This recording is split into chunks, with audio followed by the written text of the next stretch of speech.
Hypothesis 12. That monastics and devout laypeople who have received divine knowledge are subjected to great chastisements, even for minor sins. A.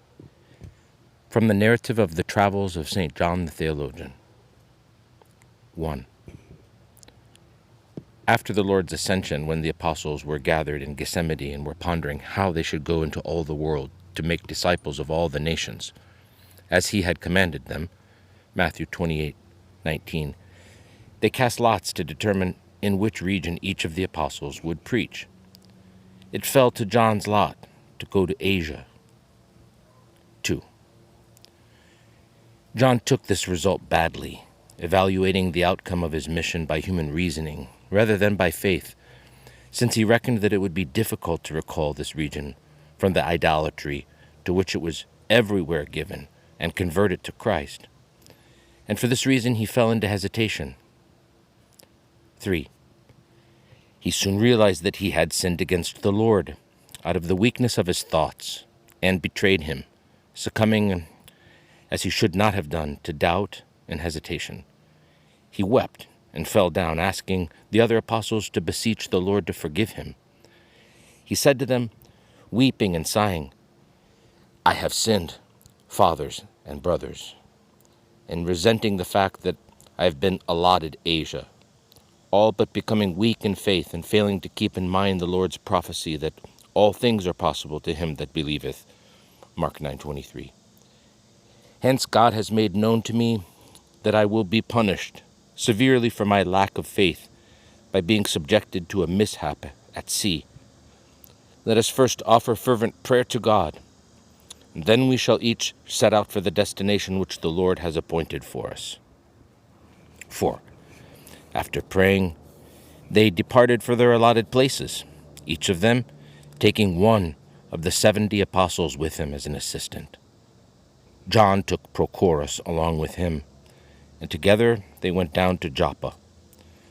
On the following day they embarked on a ship and set sail for Asia. 5. John began to weep and said to Prochorus, while no one else was listening, for they were sitting in the remotest part of the ship, "Prochorus, my son, I am to be assailed by tribulation and peril on the sea, and my spirit will be sorely chastised.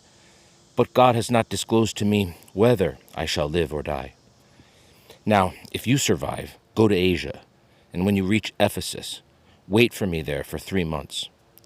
If I show up during that time, we will carry out the ministry that God has assigned to us. If not, return to Jerusalem, to James, the Lord's brother, and do whatever he tells you." It was about the 10th hour of the day when John said this. 6.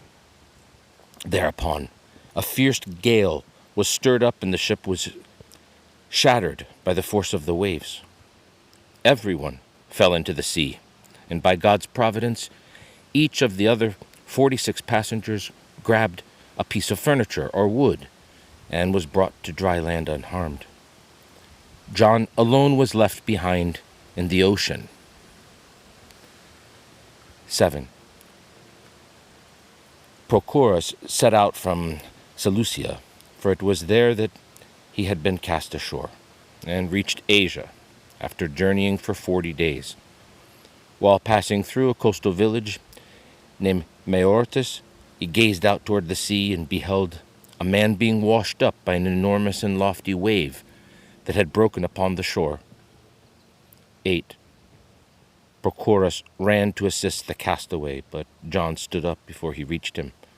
When they recognized each other, they embraced, weeping tears of joy and thanksgiving to God for his solicitude in bringing about their deliverance and recovery.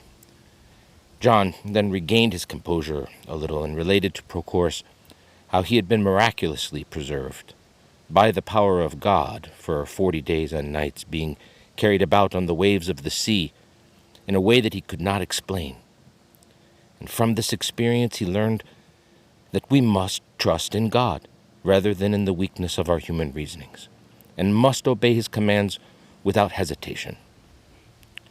9.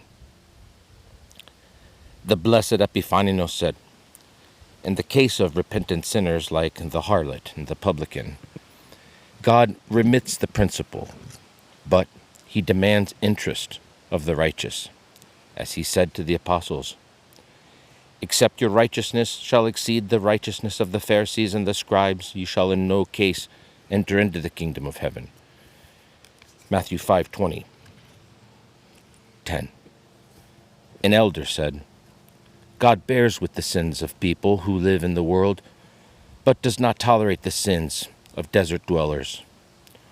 One who lives in the world has many excuses for sinning, but he who has left the world, provided he keeps watch over himself and struggles, does not have any of those external temptations." End of hypothesis 12.